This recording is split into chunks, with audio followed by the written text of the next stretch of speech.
today, I want to talk about where deals get stuck. And the reason I think that this topic is so important is that so many things that we do in sales are self-inflicted. What we do is we do things where we cause a delay. We cause things because of actions that we're taking for deals to stall out. The interesting part from working with thousands of companies that I've consistently found, and this isn't this, it's not to say this is 100% true for everybody, but I will say this. Consistently, what we've seen is that companies, one, we got to continue to find new ways to get net new meetings, obviously. And then usually companies aren't too bad about getting the second meeting. So it's like, okay, we have this first meeting. Maybe there's something here. We then get the second meeting where we see real pipeline. And I'd love to hear, is this what you see? Just drop a yes or a no. Is this what you see as well? We can get the second meeting, the deal stall.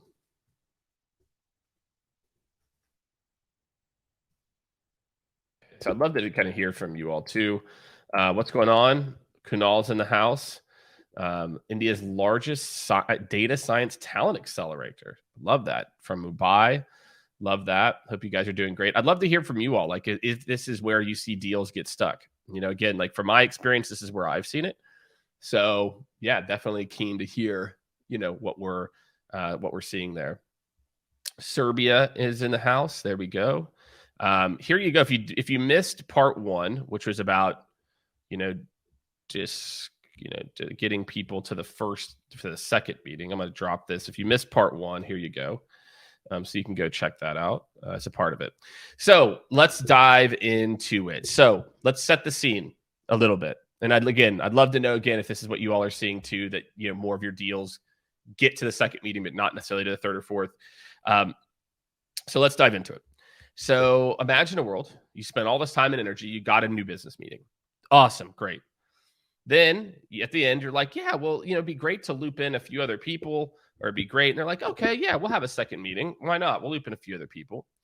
And then it's like, okay, great. And they're like, let us circle up internally and see, what what we want to do going forward. And then it's a bunch of back and forth. How many of you have heard this scene before? I can tell you it's probably the most common scene that I hear as someone who, again, advises and works with hundreds of companies every year, etc. And so I want to talk about what you need to do to stop this. So if you have a deal that's stuck, or you want to avoid deals from getting stuck in the future, I'm going to spend the next 15, 20 minutes here breaking down exactly what you need to do. And Kunal's seen his reps ghosting after meeting one. So this will be applicable for you today. You can also go check out part one and take a look. Some of the advice is going to be similar. So if you missed it, we'll recap a little bit. So step one is in your first meeting, that the reason you actually struggle to get people to attend future meetings is that in the first meeting, you have to lay out what I call the next steps. What does that mean? Well, what that means is this. It means if I'm at the end of the meeting, and I'll just use Skaled, my consulting company, what we say is we'll say, hey, so great. So let's talk about next steps. So typical next steps is we'll set up a conversation. We'll walk you through an initial outline. If that seems close, then we'll do a final revision. We'll talk through a more formal proposal, and then we can look to set up kind of a kickoff call in the next XYZ period. So if you're struggling to get from meeting one to meeting two, or meeting two to meeting three, it very well could be that in the first meeting, you are doing a very poor job of putting them more and more into the process. There you go. It has a lot to do with lead gen quality. Yeah, it's interesting, Bob. Bob just asked a question or made a statement about quality of leads, meetings ghosting from 1 to 2. I'll talk about that in a second. But again, a lot of it, if you want to stop people from ghosting, you have to always, at the end of every meeting, lay out not the next step, but the next and the next and the next step, right? I'm telling you, that simple trick alone will get more people to show up to future meetings. So in your very first meeting, set that tone as a part of it, right? So 27% of people now are saying that deal momentum, this is a poll that we ran I guess in the last, 9 months, 27% said that deal momentum was one of their top bottlenecks, which I think is a pretty telling story here. And I can tell you that a big reason for it is you're not laying out the path forward. That if you actually go back and listen to your calls, you're doing one of two things. You're doing, and hopefully I will cure all of you from this. The one thing to never say, ever, unless you just have no idea who should be involved, is, hey, great, I enjoyed the conversation. What are next steps? And toss the ball back over to them. If you want to know why you're not driving momentum and why deals are stalling or slowing down, it's because you're turning over all the responsibility to drive momentum to the other person who doesn't know what to do. There's a stat I saw, it's been a couple of years, like 84% of teams say that they struggle to collaborate internally. So as a seller, if you're turning it over to someone at the end of the call and you say something to the effect of, hey, great. So John, yeah, it seems like there could be something here. What are next steps? Yuck. What do they typically say?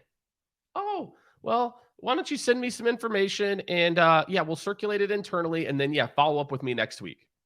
And then begins the nightmare of follow-up. So for those of you who are struggling to convert from meeting 1 to meeting 2, candidly, a lot of the tactics are the same. I'm going to get really nitty gritty on the next in the next little bit here. But again, say something instead of like, hey, so let's talk about typical next steps. It seems like there's some, kind of interest here. And then we lay out the next step. So typical next steps is, it sounds like, you've got a team of people that they would be actually using it. Great. So we'll typically do a high level demo for them, make sure it's something that they see value in. Assuming if it goes well, if it is something they see value, great. Then we'll set up a conversation. It sounds like Rachel would have to sign off on any kind of proof of concept. And if that goes well, then we can talk about where we might partner. But let's make sure this is something that your team sees utility in first. Does that work? That's it. You should know what the next step needs to be. It's shocking to me. Guys, if you are in sales, you need to know the steps in your process of a typical buyer. If you don't know that, then figure it out. It's pretty easy. So there you go. So if you're struggling to get from meeting 1 to meeting 2, do what I just said. Stop saying what are next steps and instead lay out the next step, and the next step. Next. Yeah, 3 next. 3 next. You get a next, a next, and a next. It'll just change your life. Again, I equate, like, it's one of those silly small things in sales that, when executed correctly, has a massive impact on momentum, more than you can probably fathom. So now I'm going to walk into, okay, what happens after you get the next meeting, and how do I keep momentum going? Bob Bellin had a great statement here, and feel free. I love this, Bob. Thank you for chiming in here. Feel free, drop in your questions into the comments. Like, be selfish. Look, I'm on here for the next, 25 minutes or so to give value to you all. So make sure to ask questions, make statements. I find we learn from each other. What he said is, he says, I found where communication transforms to ghosting, meeting 1 or 2, has a lot to do with lead gen quality. Bob, I think there's certainly some truth there. Some, right? I can't control that though. And what I think about as a seller, I try to focus on the things that I can control. And when I think about lead quality, it's tough to know. And so what I kind of, the mindset I have is, I'm going to work every lead to 100%. And if I do a good job of identifying an issue or creating a need, and I do a good job of driving momentum, I can't fix the lead gen quality. Sometimes it is what it is, or I just need to go find a new contact at a current company. So I like this comment. I think that lead gen quality to me is a part of it, but I don't like to focus on it, because at the end of the day, I can't control it. So again, feel free. I love that. Kunal dropped a couple things in here too about like his people getting ghosted. So that's my number 1 tip for driving momentum from meeting 1 to meeting 2, to recap, is laying out the next steps on who needs to be involved and communicating that proactively as a part of it. Okay, so let's fast forward to meeting 2. Meeting 2. We usually have, in these scenarios, we've got more people in the loop. Got some more people. I like that. I like having more people. Okay, so I am going to give you 2 secrets here. They're not really secrets. The agenda makes or breaks it. This sounds crazy. Driving momentum early in meeting 2. So I'm just going to drop this in here. So if you want to come back, listen to this, or have your team listen to it, you can just kind of fast forward to this part. Here is what your agenda needs to be for the second meeting. And by the way, I'm calling the second meeting the meeting where you have multiple other people in the loop. Could be your second meeting, could be your first, third. It doesn't really matter. What you need to say in that meeting is this. Hey, John. Hey, team, organization. We're really looking forward to the conversation today. I had a great initial conversation with Bob, and we learned some details around, where you're at in this evaluation process and the key needs. But first, what I want to do is maybe spend the initial, let's call it 5 minutes, just going around doing maybe it's like quick insights from you. I'll do a quick recap on kind of the areas that we think that we should focus on. But I want to make sure we get kind of direct feedback from each of you on what you seeing both being most critical. And then I'll spend a bulk of the time talking about we can help. And then if it makes sense from there, IT will set up a meeting that's more of a, kind of high level on like the tech side of this, like integrations, et cetera. And marketing will set up a meeting, around XYZ functionality, if that works for everyone. So goal again for today, recap, get feedback, and spend a bulk of the time talking what we can do. And then, we'll set some time up if it makes sense after the meeting. Done. You start your second or third meeting like that, you are going to get more people in the loop. And again, it sounds so stupid to say that an agenda, or it doesn't sound stupid. It might seem stupid. We're like, yeah, Jake, can the agenda really have that big of an impact? Yes, it can. Sandler calls it, what do they call it? Like the upfront contract, I think is what they call it. I don't know if it's an upfront. There's no contract. I'm just telling you what typically happens, right? Like, and I want them to know, and what that also does is say, hey, this guy's been there and done it before. He knows what needs to happen. This isn't going to be more work for me. So that's number one. You also got a little tease to the other part that I call separate solutioning.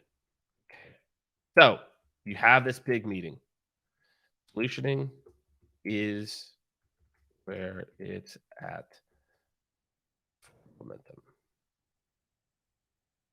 Meeting. Okay. Again, going into this, most companies suck at collaborating internally. So what I started to tease is that I am going to go and meet with other people. So you, main point of contact, don't have to. Okay. That is a real dude. Teresa Dunlap, great name, by the way, Teresa, fellow Dunlap, says that's great. Different departments will act differently and react to change. Exactly. And this is really where it's at, Teresa, which is so many people, they get in that big meeting, okay, and they met with Jim first, okay, so they meet with Jim. Then at the end of the first meeting, they say, okay, great. So, looking forward to the conversation. Jim, we'll coordinate with you on next steps and, look forward to continuing the conversation with everybody. No, it is your job as a seller to do the coordination for Jim. It is your job. Okay. I want to just make that very, very clear for everyone. Turn off my alerts. I'm getting slacked to death over here. I'm sure a lot of you can relate to that. It is your job to help with collaboration. This is the number one. I'm working on the enterprise sales chapter of my book right now. I'll have more to talk about that here in a little bit, but I was literally writing about this yesterday before the Chiefs game, which we won't talk about since the Chiefs lost, but it was a close game. The Bills are a good team. The number one reason that companies suck at driving momentum is they don't separate solution. Separate solution is a concept. It's similar to what Teresa said, which is that each individual within a sale is going to have different parts of the solution that are interesting to them, that can make or break the deal. What I see is these proposals and like I'll put this as a third, proposals address big picture items and not detailed enough for departments to say yes. Okay. Oh, what do I mean by that? So separate solutioning. I then am meeting with IT, I'm meeting with operations or whatever the group is, and I'm putting together the plan for them to make them feel comfortable. I'll give you a good example of this. I'll give you an actual, like very practical, actual example of this. So let's say, again, if you all don't know what we do at Skaled, we're a 40 plus person revenue strategy, revenue operations, and enablement company. We work with companies to help to run their sales organization or augment their current leadership to help to build out their RevOps stack, their tech stack, or their enablement, their sales playbooks and things like that. So if you guys ever need help optimizing a part of your funnel, whether it's very top of the funnel or renewal or churn, you know who to turn to, right? Hopefully you know who to turn to at this point. Although some people are like, Jake, I didn't like, I've been following you. I didn't even know what Skaled did. It's like, well, that's how I stay on top of this shit. And I'm not just some like talking head, because I'm like in the trenches with clients, being pulled in to help this. So going back to separate solutioning, when we're putting together a plan, let's say if we are doing a big comprehensive revenue operations project, we got marketing involved, sales involved, customer success involved, maybe the CEO involved, just depending on it. Or even if it's a smaller project, there's usually at least a few people. So what we try to do is we say, great, hey, marketing, we're going to set up a conversation with you to talk about your needs. Sales will set up a conversation. And then that way, when we put the statement of work together, each person sees their piece in it versus here's the holistic pattern as a part of this. So that's how I would think about this in particular, is separate solutioning is the concept that I need to go out and build a solution for each relevant group that feels customized to them. If you are losing deals between the second and third meeting or late in the game, it is because you're not doing what I just said. It is the most consistent miss that I see, is that we're trained in like medic and these other, where it's like, who's your champion? I don't need a champion. I'm my champion. I'm the champion. Hopefully I've got an advocate or somebody who's like, who's into what we're doing, but I'm going to build a plan for this person and then a plan for this person that all weaves together into like one really beautiful, plan or strategy. And so I think a lot of people, when it comes to why they lose momentum, it's because they don't do that. Another quick tip I'll give you, right? This is just maybe a quick tip. And I say this all the time. I love this. Becca, my marketing team, she wrote this down too. I say, look, you've got to be the quarterback. You don't have to play every position. So separate solutioning might be, hey, Susan, I'm going to set up a meeting with your IT group and loop in one of our product specialists on blah, blah, blah. Hey, Rachel, I'm going to block whatever it is. So you don't have to do it all. Another quick tip is send weekly recaps out on the progress, right? So this is just like a quick tip that anyone can go and act on. Right? What does this show me? If you are doing this during the sales process, it makes me trust that you're actually going to manage the project once we go live.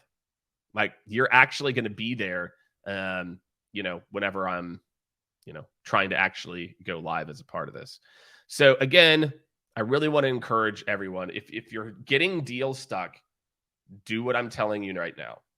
And I'll just do a quick recap, and then feel free, drop any other questions you have into the chat or statements or anything, and we can try to, kind of go through it as a part of this as well. So last but certainly not least, when I talk about like the steps or the things that go into, this kind of getting deals stuck, is at the end of the second meeting, drive momentum again. The next, at the end of every meeting, lay out the next steps. So at the end of the second meeting, then I say, great, because guess what? I laid it out in the agenda. And I say, great. So based on the conversation, I think, look, it seems like there's, potential alignment. So John, we'll set up time. We'll talk through kind of the infrastructure pieces and report that. Rachel, we'll set up a separate conversation to talk through XYZ. And obviously, Susan, we'll work with you on kind of the contract and like what a proof of concept looks like. After those meetings, if it looks like we're in alignment, we'll probably have a follow-up meeting in the next couple of weeks, talk through proof of concept, and then how we might go live from there, assuming it makes sense. Does that work for everybody? Great. That's it. Set the agenda. Separate solution. Drive next steps. Next steps. It's all you got to do, people. I'm telling you, if you do what I just said, you are not going to have people drop out of the funnel the way that you do now. So a couple of things. So I hope that helps. Cigar said, weekly recaps are key. Doing this for a 6-figure enterprise deal, we're working with the COO. Exactly. And the reason the recap, it shows executives that this isn't another project they're going to have to manage. I know that seems kind of silly, but I'm telling you, as someone who vets a lot of projects and has been in that seat before, I don't need another project. I can't handle it. I don't have bandwidth. And when you lay out a plan for me, and I'm like, okay, he's dealing with it. My team's got it under control. These guys seem legit. They seem like they've done this a few times. Go forth and, make hay.